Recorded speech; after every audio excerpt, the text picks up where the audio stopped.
2020 সালের 17 মে বিএসইসির চেয়ারম্যানের দায়িত্ব নিয়েছিলেন শিবলি রুবায়েতুল ইসলাম।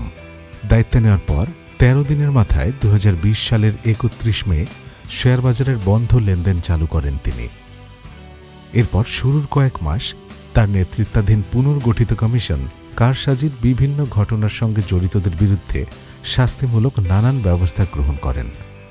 মোটা অঙ্কের জরিমানা করা হয় কারসাজির সঙ্গে যুক্ত বিনিয়োগকারীর, কোম্পানির উদ্যোক্তা, ব্রোকারেজ হাউসের মালিক ও নির্বাহীদের বিরুদ্ধে।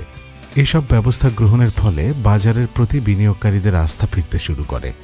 শিবলি কমিশনের প্রথম 1.5 বছরের নানা উদ্যোগের ফলে প্রধান শেয়ার বাজার ঢাকা স্টক এক্সচেঞ্জের প্রধান সূচক ডিএসইএক্স 2021 সালের 10 অক্টোবর 7,368 পয়েন্টের রেকর্ড উচ্চতায় উঠে যায়। এ সময়ের মধ্যে ঢাকার বাজারের লেনদেনও 3,000 কোটি টাকার কাছাকাছি পৌঁছে যায়। 2020 সালে দায়িত্ব নেওয়ার পর শেয়ার বাজারের প্রায় অর্ধশত লোকসানি ও বন্ধ কোম্পানির পর্ষদ বদলে কোম্পানিগুলোকে লাভজনকভাবে চালানোর উদ্যোগ নেয় বিএসইসি। এর মধ্যে কিছু কোম্পানির পর্ষদ ভেঙে নতুন করে স্বতন্ত্র পর্ষদ নিয়োগ করা হয়, আর কিছু কোম্পানির মালিকানা ও পরিচালনার দায়িত্বই বদলে দেওয়া হয়। আবার কিছু কোম্পানিকে বিশেষ সুবিধা দিয়ে ব্যবসায় সুযোগ করে দেওয়া হয়।